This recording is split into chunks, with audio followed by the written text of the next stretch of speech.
السلام علیکم ورحمۃ اللہ وبرکاتہ۔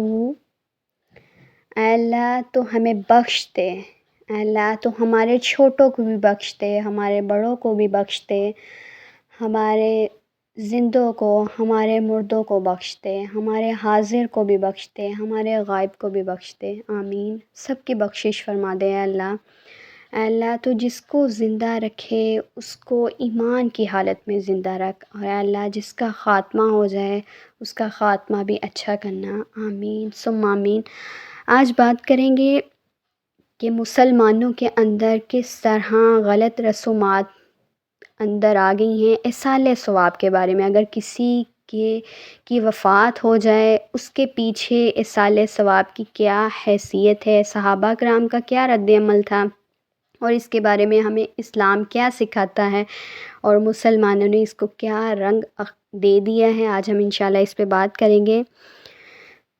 آج کل کے دور میں مسلمانوں کے اندر جو ایک خرابی پیدا ہوئی ہے، جس نے جنم لیا ہے، وہ یہ ہے کہ اگر کسی آدمی کی وفات ہو جائے اس کے پیچھے سے ایصال ثواب کی حیثیت کیا ہے۔ دیکھیں، قرآن خوانی کے ذریعے سے مردوں کو ثواب پہنچایا جاتا ہے۔ اس کے علاوہ کوئی مدرسہ ہو یا کوئی بھی ہو، وہاں کے بچوں سے قرآن خوانی کروائی جاتی ہے، اور اس کے لیے باقاعدہ پیسے دینا کہ یہ ہمارے عزیز و قارب ہیں، ان کے لیے آپ ایک قرآن پڑھ دیں یا 2 پڑھ دیں، جیسے بھی ہیں، یا پھر گھر میں بلا کر ایک محفل کروانا، ٹھیک ہے، قرآن خوانی کروانا، یا گٹلیوں پر توبہ استغفار یا اس طرح کے کلمات پڑھنا، ٹھیک ہے۔ اس کے بارے میں کیا اسلام کہتا ہے؟ جو مر جاتا ہے اس کے پیچھے صرف 3 اعمال ہیں جو اس کے لیے صرف فائدہ مند ہیں، اس کے علاوہ اس کو کسی بھی عمل کا کوئی فائدہ یا نقصان نہیں پہنچتا۔ وہ کون کون سے ہیں؟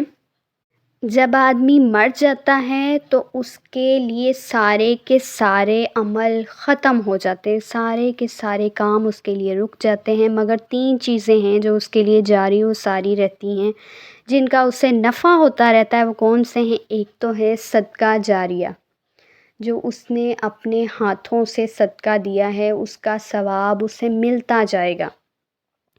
دوسرا کام وہ علم جس سے نفع حاصل کیا جاتا رہے، وہ علم جو اس نے پہنچایا، اس کے پیچھے سے جو سنتا جائے گا، جو عمل کرتا جائے گا، وہ اس کے لیے نفع مند علم بن جائے گا۔ تیسرا کام جو ہے وہ ہے نیک اولاد، جو اس کے لیے دعا کرتی رہے گی۔ اس کے علاوہ کوئی بھی آپ کا عزیز و قارب ہو، آپ اس کے لیے قرآن پڑھ رہے ہیں، کچھ بھی پڑھ رہے ہیں، یا ہمسائے کو بلا کے، یا کسی اور کو، کسی رشتہ دار کو آپ بلا کر باقاعدہ قرآن شریف پڑھا رہے ہیں ان کے لیے، تو ان کو ان کا کوئی ثواب نہیں ہوتا، کیونکہ جب ایک محفل بن جاتی ہے تو لوگ اس میں، حقیقت کی بات ہے، لوگ اس میں قرآن پڑھنے کی بجائے قرآن کے اندر باتیں کرتے ہیں، ٹھیک ہے، ادھر ادھر کی باتیں، تو یہ بے ادبی ہے قرآن کی، اور اس میں اس جانے والے کے لیے کوئی فائدے کا سامان نہیں ہے۔ دیکھیے، یہ جو کام ہے جس کو ہم نے ایک رواج بنا لیا ہے، اگر اس کی اسلام میں کوئی حیثیت نہیں ہے، اگر یہی طریقہ ہمیں نبی پاک صلی اللہ علیہ وآلہ وسلم نے نہیں سکھایا، یا ان کی سنت کے مطابق نہیں ہوگا، یا صحابہ کرام نے اس پر عمل نہیں کیا ہوگا، تو وہ ہمارے لیے فائدہ نہیں دے گا، وہ کام بدعت بن جائے گا، بدعت جو گناہ ہے۔ یہاں رسول اللہ صلی اللہ علیہ وآلہ وسلم کی ایک حدیث سنانا چاہوں گی۔ جس شخص نے میرے طریقے سے بے رغبتی کی، وہ مجھ سے نہیں، یعنی جس نے اپنے پاس سے اس کام کو بنا لیا، اس کام کو سر انجام دے رہا ہے، وہ مجھ سے نہیں، میرے طریقے پر نہ چلا، اس کا میری ذات سے کوئی تعلق نہیں۔ لہٰذا ہمیں تمام عبادات کو مد نظر رکھنا چاہیے کہ وہ عبادات جو ہم کر رہے ہیں وہ رسول اللہ صلی اللہ علیہ وآلہ وسلم کے اسوہ حسنہ کو سامنے رکھتے ہوئے کرنا چاہیے۔ میت بنا لیا، اس کام کو سر انجام دے رہا ہے، وہ مجھ سے نہیں، میرے طریقے پر نہ چلا، اس کا میری ذات سے کوئی تعلق نہیں۔ لہٰذا ہمیں تمام عبادات کو مد نظر رکھنا چاہیے کہ وہ عبادات جو ہم کر رہے ہیں وہ رسول اللہ صلی اللہ علیہ وآلہ وسلم کے اسوہ حسنہ کو سامنے رکھتے ہوئے کرنا چاہیے۔ میت کو جن اعمال کا فائدہ ہوتا ہے وہ ہے ان کے لیے دعا کرنا، خصوصی دعائیں کرنا۔ دعا کے بارے میں تو سب کا اتفاق ہے کہ اگر مرنے والا کافر یا پھر مشرک نہ ہو تو اس کے لیے دعا کرنا بہت مسنون ہے، بہت پسندیدہ ہے۔ اللہ تعالیٰ قرآن پاک میں فرماتے ہیں بسم اللہ الرحمن الرحیم والذین جاءوا من بعدهم یقولون ربنا اغفر لنا ولإخواننا الذین سبقونا بالایمان ولا تجعل في قلوبنا غلا للذین آمنوا ربنا انک رؤوف رحیم۔ اور جو لوگ اہل ایمان کے بعد آئے وہ کہتے ہیں اے ہمارے پروردگار ہمیں بخش دے، ہمارے ان بھائیوں کو بخش دے جو ایمان کے ساتھ ہم سے پہلے گزر گئے، اور ہمارے دلوں میں ایمان والوں کے لیے کینہ نہ بنا، کینہ نہ پیدا کر، بغض نہ پیدا کر۔ اے ہمارے پروردگار بے شک تو بے حد بخشنے والا، رحم کرنے والا ہے۔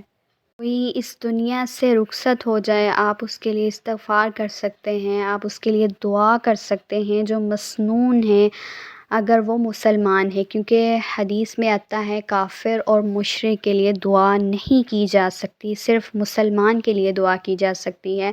آپ اس کی بخشش کے لیے دعا کر سکتے ہیں۔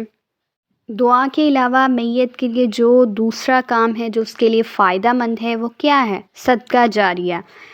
وہ اپنی زندگی میں ایسا کام کر جائے جس کا ثواب اسے مرنے کے بعد بھی ملتا رہے، لوگ اس کام سے فائدہ اٹھاتے رہیں تو اس کو تا قیامت تک ثواب ملتا جائے گا۔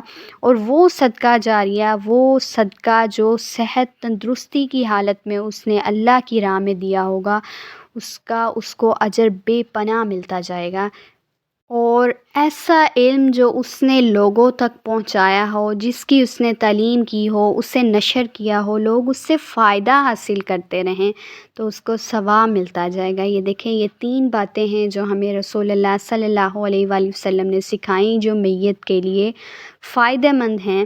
اور اس کے علاوہ نیک اولاد جو اس نے چھوڑی، جو اس کے پیچھے اب اس نے اپنی اولاد کی تربیت ایسی کی ہے، نیک ہے، وہ اولاد اس کے لیے دن رات میں اٹھ کر دعائیں کرتی ہے، یا وہ اولاد اس کے لیے قرآن پڑھ کر بخشتی ہے تو اس کو اجر ملتا جائے گا۔ یا پھر اس نے اپنے ہاتھ سے کوئی مساجد تعمیر کروائی ہیں، یا کوئی نہر جاری کروا دی ہے، یا پانی کا کوئی نل لگوا دیا ہے، یا اپنی صحت تندرستی کی حالت میں کوئی صدقے کا کام کر دیا ہے، یا ڈسپنسری کھلوا دی ہے غریبوں کے لیے، یہ کام ہیں جو اس کے لیے فائدہ مند ہوں گے۔ اللہ تعالیٰ سے دعا ہے کہ اللہ تعالیٰ ہمیں ایسے طریقوں پر چلنے والا بنا دے جو رسول اللہ صلی اللہ علیہ وآلہ وسلم نے ہمیں سکھایا ہو، صحابہ کرام کے طرز عمل سے ہمیں پتہ چلتا ہو۔ اللہ تعالیٰ سے دعا ہے جتنے بھی ہمارے عزیز و اقارب اس دنیا سے چلے گئے ہیں، آج ہم ان کے لیے دلی طور پر دعا کرتے ہیں کہ اللہ تعالیٰ ان کی بخشش فرما دے، ان کے لیے آگے کی منزلیں آسان کر دے، جو ہمیشہ کی زندگی میں انہوں نے قدم رکھ لیا، اللہ تعالیٰ ان کے لیے آسانیاں فرمائے، ان کی قبروں کو نور سے منور کر دے۔ اللہ تعالیٰ وہ چلے گئے ہیں، ایک نہ ایک دن ہم نے بھی چلے جانا ہے، اللہ تعالیٰ ہماری بھی بخشش فرمائے۔